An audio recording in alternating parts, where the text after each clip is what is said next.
क्या आप जानते हैं ऐसा क्या हुआ कि भगवान शिव मृत्यु के देवता यमराज पर हंस पड़े? और क्यों स्वयं मृत्यु के देवता यमराज केवल रुद्राक्ष की माला में लिपटा हुआ एक छोटे से लड़के से डर गए? आप यकीन नहीं करेंगे कि कैसे एक बालक की भक्ति ने संहारक को ही रक्षक बना दिया।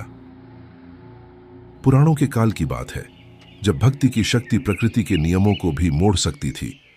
एक बालक था, मार्कंडेय। वह महर्षि मृकंडु और उनकी पत्नी मनस्विनी के पुत्र थे। अपनी उम्र से कहीं अधिक बुद्धिमान, लेकिन एक भयानक श्राप के साथ जन्मा, अल्पायु का श्राप। परंतु जन्म से ही उसके हृदय में भगवान शिव के लिए अटूट भक्ति थी। 16वें वर्ष की आयु में जब उसकी मृत्यु का दिन आया और जैसे जैसे दिन ढलने लगा, मृत्यु के देवता यमराज भैंस में सवार अपने पाश के साथ उसे लेने आए। लेकिन मार्कंडेय ने हार नहीं मानी। उसने शिवलिंग को कसकर पकड़ लिया और महामृत्युंजय मंत्र का जाप करने लगा।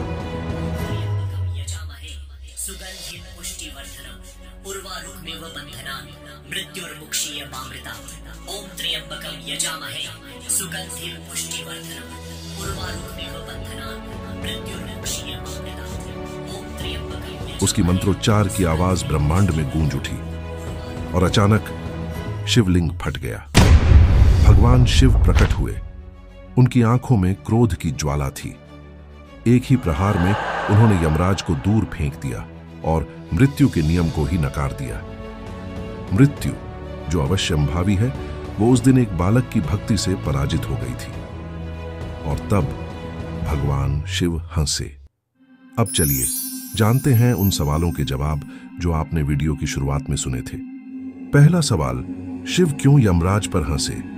क्योंकि सच्ची भक्ति के सामने मृत्यु भी लाचार हो गई थी। शिव की हंसी सिर्फ विरोध नहीं थी, यह हंसी विडंबना की थी। It was divine amusement at fate being rewritten. यह उस नियति पर ईश्वरीय व्यंग्य थी जो उस दिन पलट दी गई थी। अब दूसरा सवाल, खुद यमराज उस बालक से क्यों डर गए थे? इसका जवाब है, यमराज मार्कंडेय की शक्ति से नहीं बल्कि उसकी भक्ति से डर गए थे। उस दिन के बाद यमराज ने भी जाना कि जिस हृदय में भक्ति हो वहां मृत्यु को भी रुकना पड़ता है। भगवान शिव ने मार्कंडेय को अमृतत्व का वरदान दिया और उसे भक्ति की विजय का प्रतीक बना दिया। उसकी आयु हमेशा के लिए 16 वर्ष पर रुक गई। इस कहानी से हमें यह सीख मिलती है कि सच्ची ईश्वर भक्ति मृत्यु को भी रोक सकती है। अगर यह कहानी आपके हृदय को छू गई हो तो सोचिए, हिंदू पुराणों में ऐसे और कितने दिव्य रत्न छिपे हैं। इस आध्यात्मिक यात्रा में हर हफ्ते हमारे साथ जुड़ने के लिए वीडियो को लाइक करें, शेयर करें और चैनल को सब्सक्राइब करें। बेल आइकॉन जरूर दबाएं ताकि अगला चमत्कार आपसे छूट न जाए। धन्यवाद।